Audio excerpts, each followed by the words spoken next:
네, 오늘도 우리 3부에 배우신 성도님들에게 은혜가 충만하길 간절히 바라겠습니다. 오늘 추수감사주일인데요. 우리 옆에 분들과 이렇게 한번 인사하겠습니다. 우리 찬양처럼 이날에 감사하며 삽시다. 네, 한 번만 더 할게요. 지금 감사하며 삽시다. 네, 이 고백이 우리 성도들의 고백 되시길 바라고 또 그런 감사로 은혜로 충만하길 간절히 바라겠습니다. 우리는 디도서 말씀을 보고 있는데요. 지난주까지 디도서 2장 1절에서 10절 말씀에 교회는 여러 부류의 사람이 있음을 나누었습니다. 그래서 남녀노소 또 다양한 사람들이 신앙생활하는 것이 교회인데 그 교회가 아름다운 교회가 되기 위해선 어느 누구나 할 것 없이 모두 다 헌신하며 또 사명을 감당해야 함을 말씀을 통해서 나누었습니다. 그러면서 오늘 본문은 왜 우리가 그러한 삶을 살아야 하는가에 대해서 이야기하고 있는데 오늘 11절 말씀에 그 이유를 우리에게 설명하고 있어요. 제가 읽어드리겠습니다.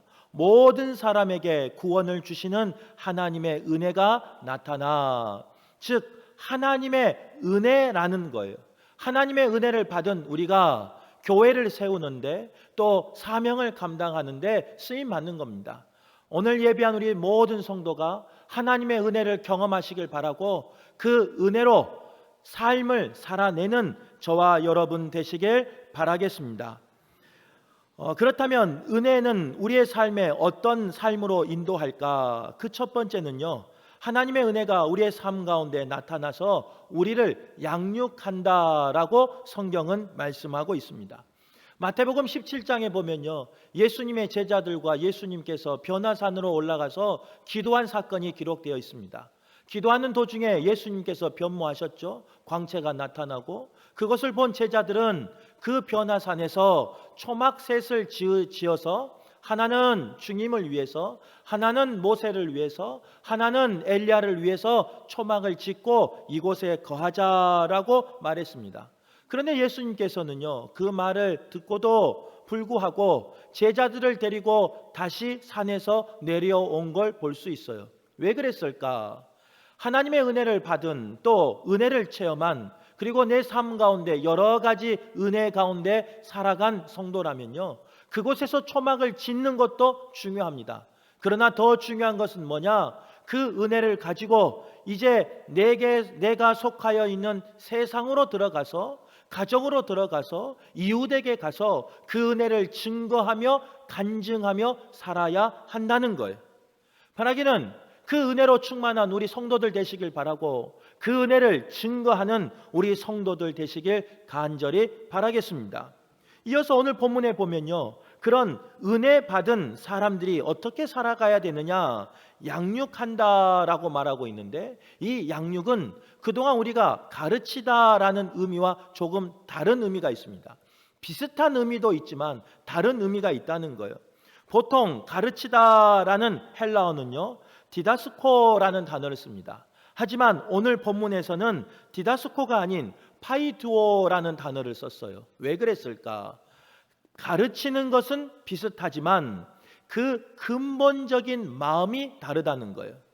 파이디오라는 이 가르침은 부모가 자녀들에게 가르치는, 즉 양육하는 것을 이야기합니다. 우리가 살아가면서 많은 사람들에게 가르침을 받습니다. 신앙인에게도 가르침을 받기도 하고 말씀을 통해서, 책을 통해서, 아니면 스승을 통해서, 선생님을 통해서, 아니면 더 나아가 나보다 인생을 더 살았던 사람을 통해서 가르침을 받을 때가 있습니다. 그러나 그 가르침은요, 부모가 가르쳐 주시는 양육과는 조금 다름이 있다는 거예요. 어떤 다름이 있을까? 좋은 길을 가르쳐요. 때로는 나쁜 길을 가지 말라 이렇게 가르쳐 주는 건 같아요. 그러나 그 겉면의 모습이 다르다는 거예요. 우리 성도님들 누군가를 가르칠 때, 누군가에게 좋은 길로 인도할 때 그 사람이 받지 않아요. 한 번 거절했어요. 두 번 거절했어요. 세 번 거절했어요. 네 번째 가르칠 수 있습니까? 없어요. 교사들도 학생들이 아무리 가르치려고 해도요, 그 배움을 받지 않으려고 거부해버린다면 교사들도 요즘 학생들을 가르칠 수가 없어요. 신앙인도 마찬가지예요. 내가 아무리 좋은 길로 인도하기를 원하지만 그 가르침을 거부해버린다면 더 이상 가르칠 용기가 나지 않아요.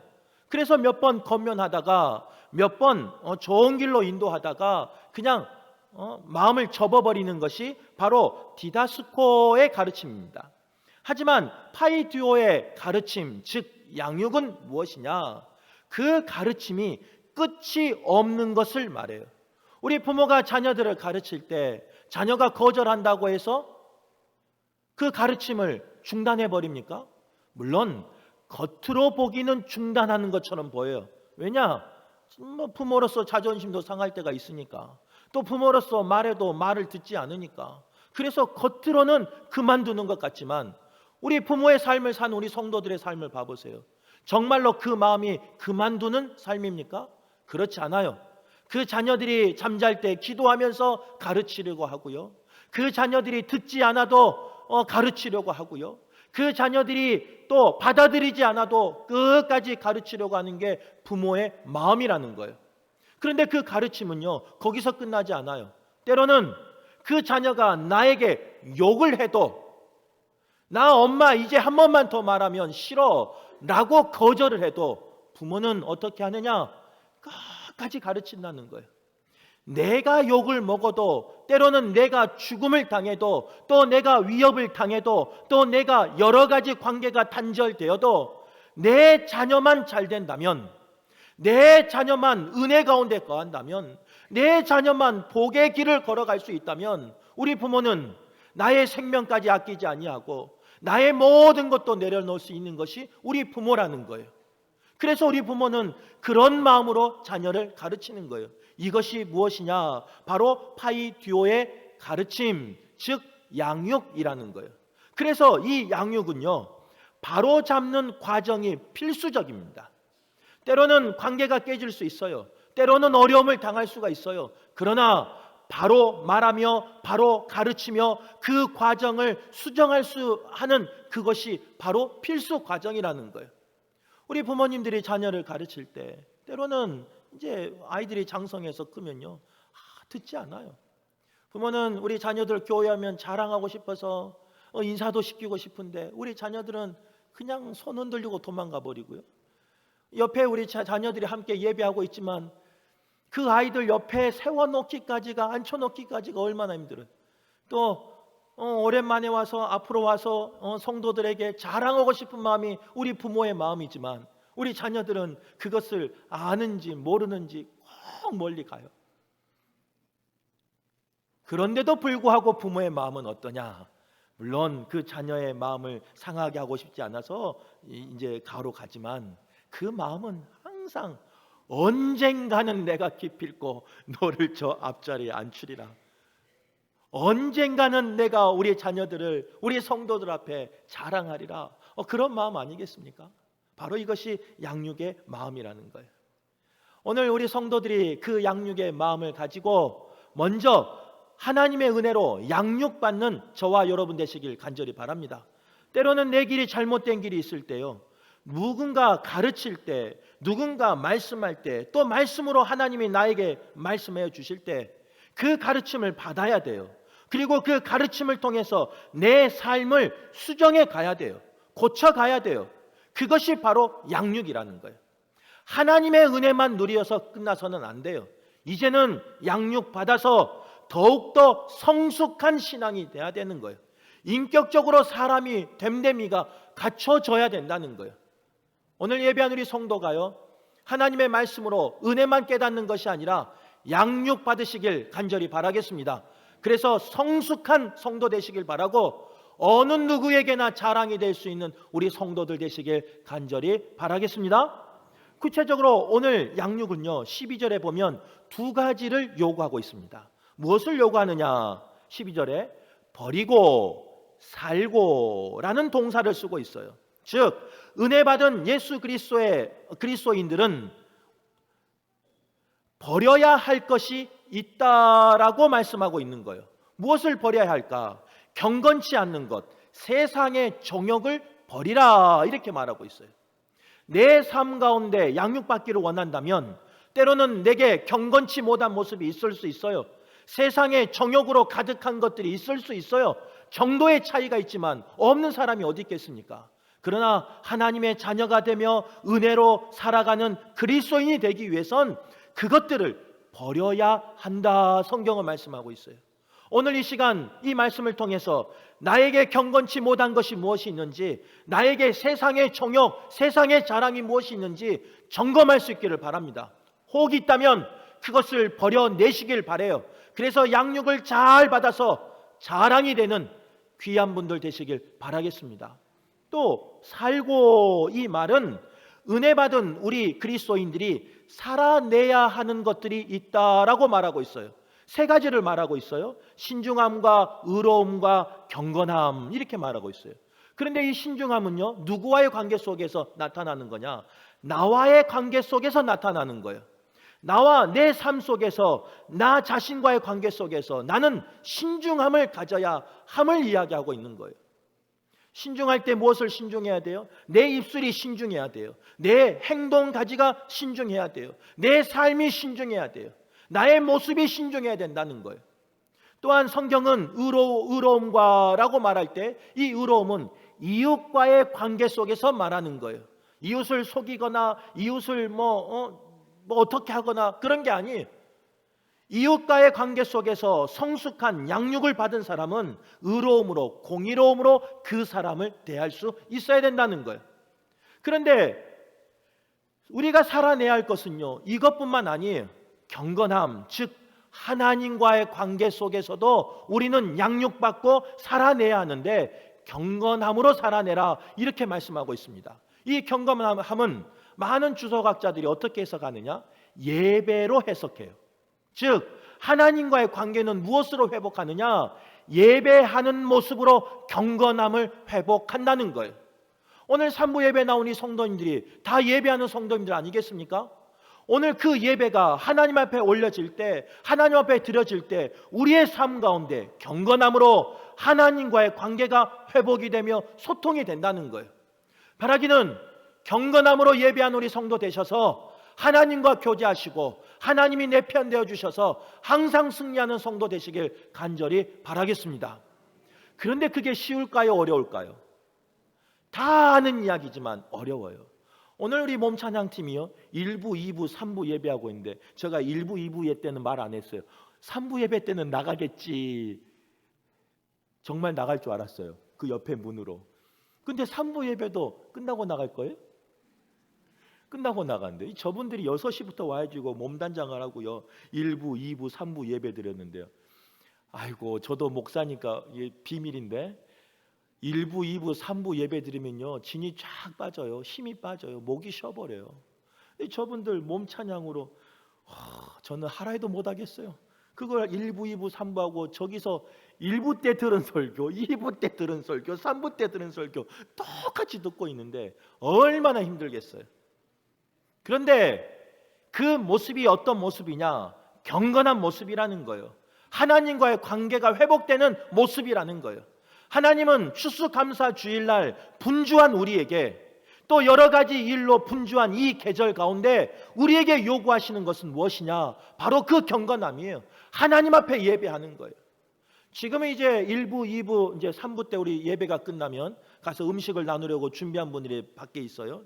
이분들이 애 같아요. 1부 때, 2부 때 예배를 드렸는데요, 얼마나 애 같았겠어요. 저 부엌에 저기 식당에 해놓은 그 육수가 행여나 넘을까? 또 뭐 여러 가지 것들이 준비됐는데 행여나 미흡한 게 있을까? 예배를 드리면서도 혹시 그곳에 마음이 가 있을 수 있다고요. 그분들만 그런 게 아니에요. 오늘 여러 가지 일정과 여러 가지 약속이 있는 우리 성도님들 있지 않습니까? 오늘 목사님이 오늘 같은 날은 10분만 빨리 끝내주면 얼마나 좋을까? 1부 때도 그 말하고 2부 때도 그 말했는데요, 다 정시에 끝났어요.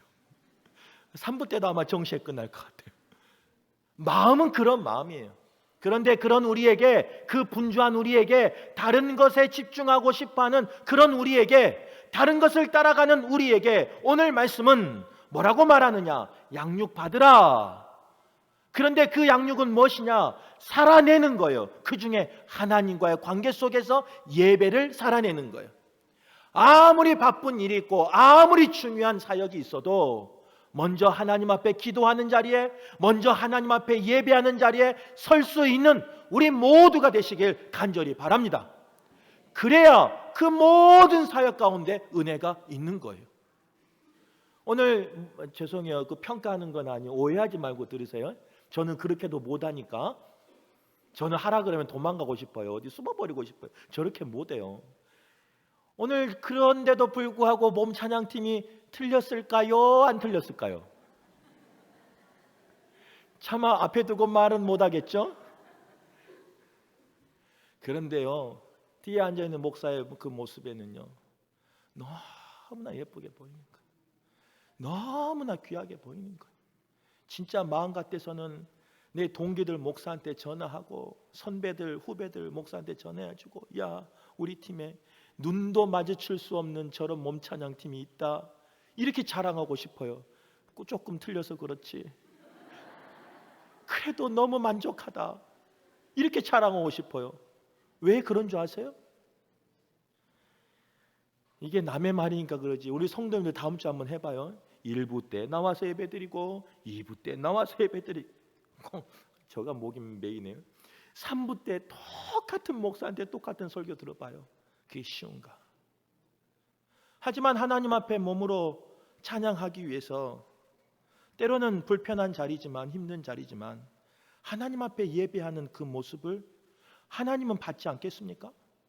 오늘 찬양 드리고 1부, 2부 다 드렸는데 3부 때 나간다고 누가 뭐라 그래요? 아무도 뭐라 그럴 사람 없어요. 옆으로 조용히 나가도 아무 말 안 하고 시끄럽게 나가도 아무 말도 안 해요. 그런데 끝까지 앉아 있잖아요. 그래서 아름다운 거예요. 또 이렇게 말하면, 그러면 찬양하는 우리는 별로 안 아름다워요? 이제 저기 우리 예본 찬양 같은 경우, 우리는 목소리로 찬양하고 우리 기악부는 우리는 악기로 찬양했는데 우리는 별로 안 아름다워요? 그러면 할 말이 없죠. 다 아름답죠. 왜 아름답느냐? 다른 게 아니에요. 그 어떤 사역보다, 그 어떤 것보다 내가 하나님 앞에 예배하는 자리, 기도하는 자리에 있기 때문에, 하나님과의 관계가 회복되어 있기 때문에 그게 아름다운 거예요. 오늘 3부에 예배하는 우리 모든 성도님들이요, 어떤 일이 있어도 그 예배 자리를 지키셔서 하나님 앞에 양육 잘 받으셔서 버릴 것은 버리고 살아낼 것은 살아내셔서 자랑되는 귀한 분들 되시길 간절히 바라겠습니다. 두 번째로, 하나님의 은혜가 우리의 삶 가운데 나타나면요, 복스러운 소망 가운데 기다리게 하신다, 이렇게 말씀하고 있어요. 예수님은 십자가에 달려 죽으셨습니다. 그런데 죽으신 것만 끝이 아니에요. 3일 만에 사망 권세를 이기시고 부활하셨다는 거예요. 또한 그 사망 권세를 이기신 예수님은요, 구름 타고 가시면서 다시 오실 것이다 우리에게 약속해 주셨다는 거예요. 그 영광의 날이 감추어져 있고 언제인지는 알 수 없어요. 그러나 분명한 것은 주님은 다시 오신다는 거예요. 디도서가 쓰여 있는 그 초대교회 성도들의 삶은요, 고난의 삶이었습니다. 때로는 예배하기를 원하지만 예배할 수 없는 상황이었어요.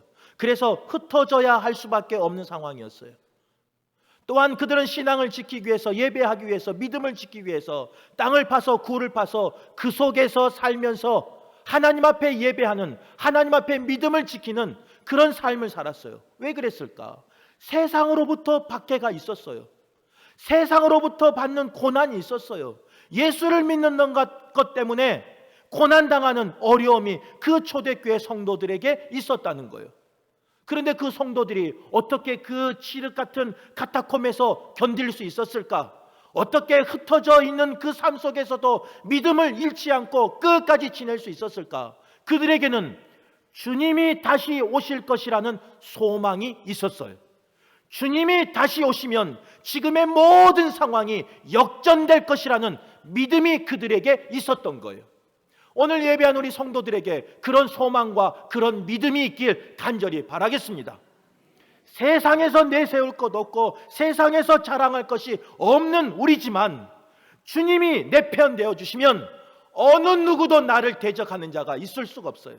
주님이 나와 함께 걸어가시면 어느 누구도 내 앞을 막아설 수가 없는 거예요.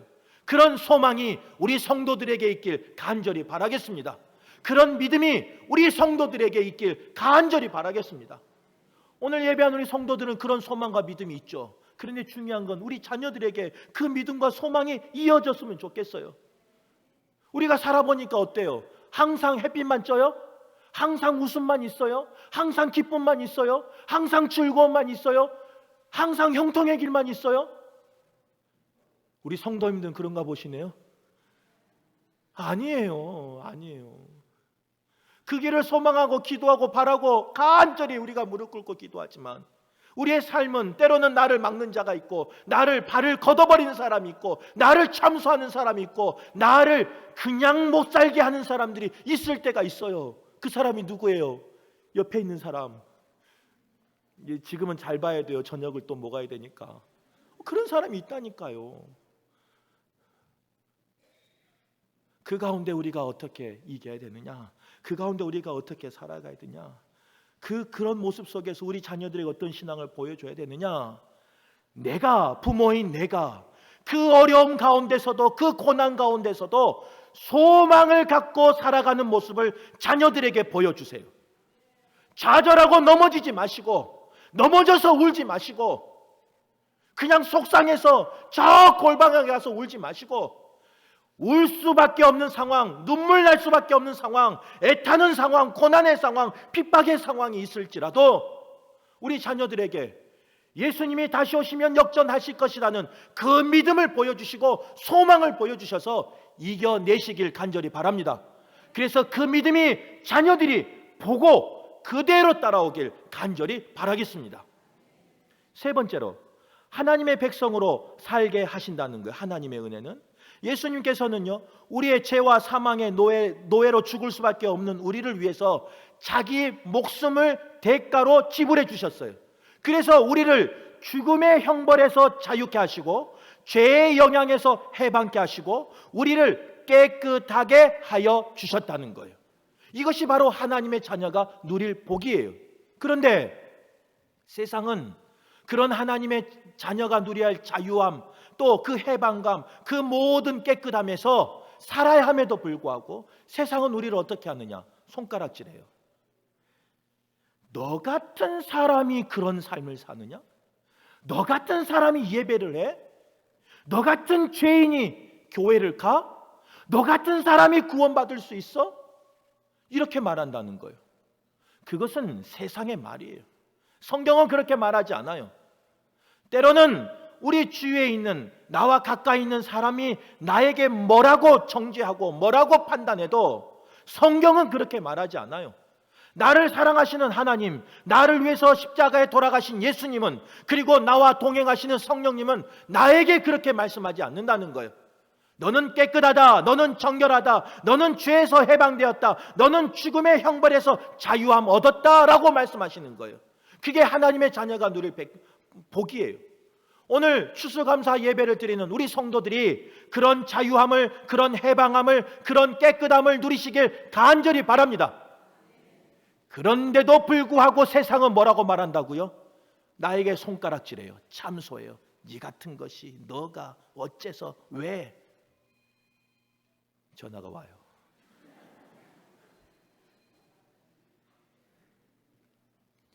잘 기억하세요. 그 세상의 말에 나의 귀를 빼앗기지 마세요.